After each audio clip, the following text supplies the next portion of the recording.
बात करते हैं आज की अगली स्टोरी। और जब बात कर्नाटक की करूंगा, जहां सीएम पद को लेकर कांग्रेस के भीतर रस्साकशी जम के चल रही है। सीएम की रेस में कौन है और डिप्टी सीएम की रेस के नाम में किस किस के नाम की चर्चा हो रही है, ये सब आपको अगले 10 मिनट में आपको बताने की कोशिश करूंगा।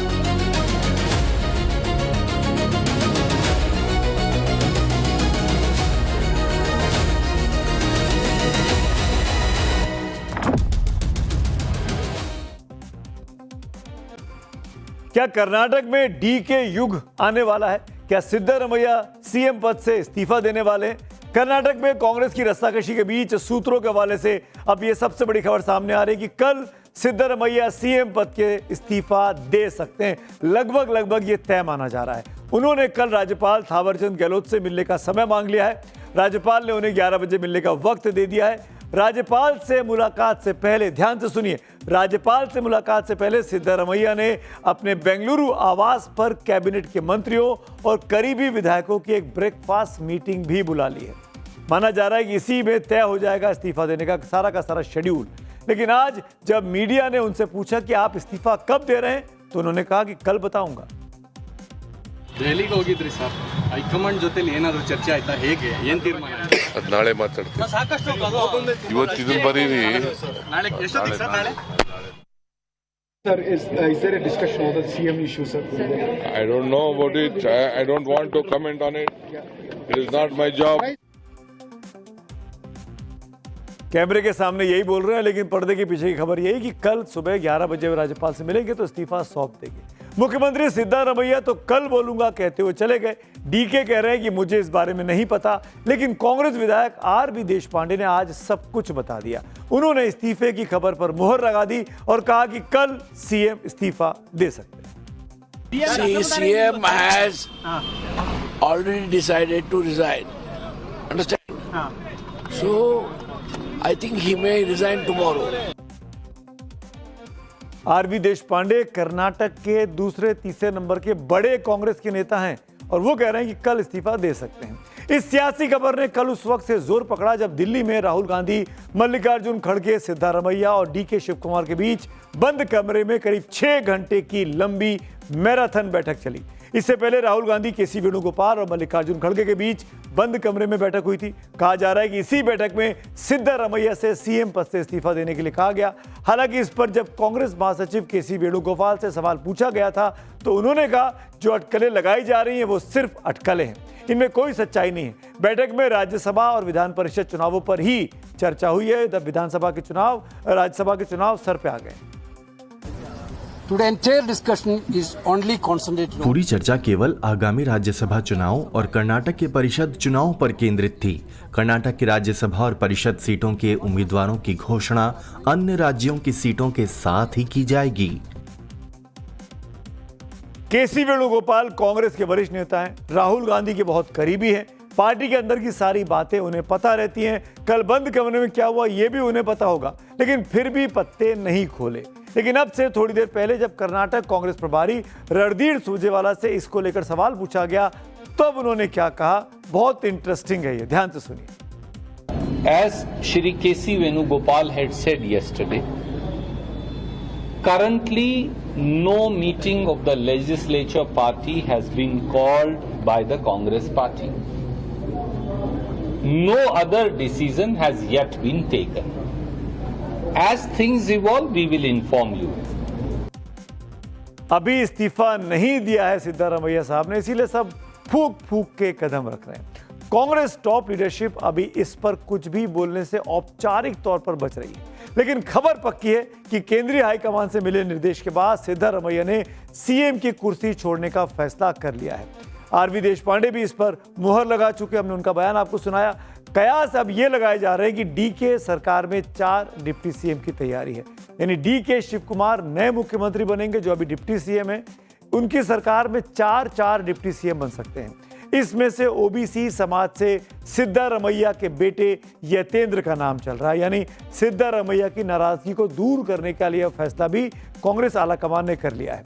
अल्पसंख्यक समाज से 3 डिप्टी सीएम की रेस में हैं। इसके साथ साथ लिंगायत समुदाय से एमबी पाटिल, ईश्वर खांडरे और दलित समाज से जी परमेश्वर, प्रियांक खड़गे के नाम इन दिनों चर्चा में हैं। सिद्धारमैया को सम्मानजनक विदाई देने के लिए पार्टी ने उन्हें राज्यसभा की सीट और यहाँ केंद्र की राजनीति में बड़ी जिम्मेदारी ऑफर की गई है, जिससे डीके शिव कुमार के मुख्यमंत्री बनने का रास्ता वहां बेंगलुरु में साफ हो जाए।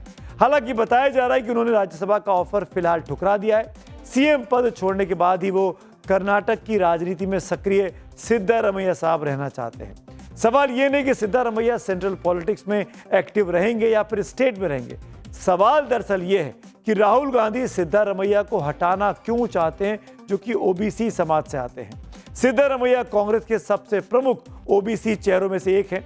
राहुल गांधी पूरे देश में जातिगत जनगणना और सोशल जस्टिस का मुद्दा इतने दिनों से उठा रहे हैं। ऐसे में वो ओबीसी समाज के एकमात्र कांग्रेस कोटे के जो मुख्यमंत्री हैं, उनको क्यों हटाना चाहते हैं? देश में करीब 55% आबादी ओबीसी वर्ग से आती है। राहुल गांधी जितनी आबादी उतने हक की बात करते हैं। सिद्धारमैया ओबीसी बैकग्राउंड से आते हैं। 2023 के विधानसभा चुनाव में कांग्रेस को करीब 35% ओबीसी वोट मिले थे। ऐसे में सिद्धारमैया को हटाने से कांग्रेस कर्नाटक में पिछड़े वर्गों, दलितों और अल्पसंख्यकों का वोट कांग्रेस से छिटक कर बीजेपी को मिलने का खतरा बढ़ सकता है। It will not be a smooth transfer of power even. अभी भी सत्ता हस्तांतरण आसान नहीं होगा। राहुल गांधी सोचते हैं कि उन्होंने ओबीसी के बारे में कुछ खोज निकाला है, लेकिन उनकी सारी बातें और दावे झूठे साबित हो जाएंगे। 4 राज्यों में कांग्रेस के जो ओबीसी लीडर हैं, वो सिर्फ सिद्धारमैया हैं और आप उन्हें बिना किसी वजह के हटा रहे हैं। उन्हें हटाने का कोई कारण नहीं है। अगर उन्हें लीडरशिप से हटा दिया जाता है तो ये साफ हो जाएगा कि वो वाकई ओबीसी के लिए नहीं है, जैसा वो अपनी दादी और पिता के नाम पर दावा करते हैं। कांग्रेस की ओबीसी के खिलाफ राजनीति की परंपरा जारी है। दरअसल 4 साल पहले जब कर्नाटक में कांग्रेस पार्टी ने बड़ी जीत हासिल की थी बीजेपी को हरा के, तब ये फॉर्मूला बना था 2 बड़े नेताओं के बीच, डीके शिव कुमार और सिद्धारमैया के बीच। 2.5 साल के फॉर्मूले पर दोनों व्यक्ति बारी बारी से राज करेंगे। बड़े सिद्धारमैया थे तो पहला मौका उनको मिला और डीके शिव कुमार को 2.5 साल के बाद मिलना था, लेकिन वो 2.5 साल बीते हुए भी अब 1.5 साल का वक्त ऊपर हो गया है। डीके शिव कुमार को कांग्रेस पार्टी का राष्ट्रीय स्तर पर सबसे बड़ा संकट मोचक माना जाता है। डीके संगठन को बूथ स्तर पर मजबूत करने, चुनावी रणनीति बनाने और वित्तीय प्रबंधन में माहिर माने जाते हैं। डीके वोकलिंगा समाज से आते हैं। कर्नाटक की राजनीति में लिंगायत के बाद वोकलिंगा दूसरा सबसे प्रभावशाली वर्ग है, जिसके वोट बैंक पर डीके की मजबूत पकड़ बताई जाती है। परंपरागत रूप से ये वोट बैंक पूर्व प्रधानमंत्री एचडी देवेगौड़ा की पार्टी जेडीएस का मजबूत गढ़ माना जाता रहा। लेकिन 2023 के विधानसभा चुनाव में डीके शिव कुमार ने जेडीएस के किले में बड़ी सेंध लगाकर कांग्रेस के लिए बड़ी जीत पॉसिबल करके दिखाई थी। हालांकि उन्होंने 2023 के चुनाव में भावी सीएम के तौर पर देखा गया था। जीत का सेहरा भले ही डीके के सिर पर उस वक्त ना बंधा हो, लेकिन सीएम की कुर्सी सिद्धारमैया को मिली थी, जिस पर आज भी सिद्धारमैया वर्सेस डीके की सियासी जंग राज्य में चलती रहती है। नोड्रे नानो मुझे नहीं लगता कि मुख्यमंत्री सिद्धारमैया इतनी आसानी से इस्तीफा देंगे। अगर उन्हें हटाया गया तो समय से पहले विधानसभा चुनाव हो सकते हैं। बीजेपी को लग रहा है कि कांग्रेस के अंदर फूट हो जाएगी इस power of transfer of power के लिए, लेकिन क्या होगा ये तो कल के बाद की राजनीति के बारे में आपको बताऊंगा। लेकिन तो क्या ये माना जाए कि लंबे समय से चल रही सिद्धारमैया वर्सेस शिव कुमार की टकरार से पार्टी की इमेज खराब हो रही है, जिसकी वजह से सिद्धारमैया को हटाने का फैसला अचानक ले लिया गया, वो भी तब जबकि राज्यसभा के चुनाव के लिए दिल्ली बुलाया गया था। सिद्धारमैया 78 साल के हो चुके हैं, जबकि डीके शिव कुमार की उम्र अभी 64 साल है। क्या यही वजह है कि पार्टी नए चेहरे और नई ऊर्जा के साथ 2028 के विधानसभा के चुनाव और 2029 के लोकसभा चुनाव की तैयारी कर्नाटक के लिए कर रही है? इसीलिए सिद्धारमैया की जगह डीके शिव कुमार को चुना जा रहा है। संगठनात्मक ताकत और चुनाव प्रबंधन की क्षमता में सिद्धारमैया के मुकाबले डीके शिव कुमार को ज्यादा प्रबल माना जाता है। क्या इसी वजह से सिद्धारमैया को हटाने का फरमान सुनाने का मन पार्टी ने बनाया है? दरअसल कर्नाटक की राजनीति को सिद्धारमैया वर्सेस डीके से हटाकर देखें तो एक सियासी एंगल नजर आता है, वो है बीवाई विजेंद्र और डीके शिव कुमार के बीच सियासी मुकाबले का। विजेंद्र भारतीय जनता पार्टी के पूर्व सीएम बीएस येदियुरप्पा के बेटे हैं। इस समय कर्नाटक में पार्टी के अध्यक्ष भी हैं, युवा भी हैं आक्रामक हैं, लिंगायत समुदाय का नया चेहरा है। वहीं दूसरी तरफ जो दूसरा बड़ा समाज है कर्नाटक में वोकालिंगा का, उसका चेहरा डीके शिव कुमार है। ऐसे में कांग्रेस लिंगायत के सामने वोकालिंगा के मजबूत स्तंभ के तौर पर डीके को कर्नाटक की कमान सौंपकर एक तीर से दो निशाने वाला तीर निशाना आप कह सकते हैं लगा रही है। यानी डीके की नाराजगी भी दूर हो जाए और 2028 की तैयारी भी कर ली जाए। कहा यह भी जा रहा है कि 2023 में 2.5 साल का फॉर्मूला तैयार किया गया था। सिद्धरमैया 3 साल से ऊपर पूरे कर चुके हैं।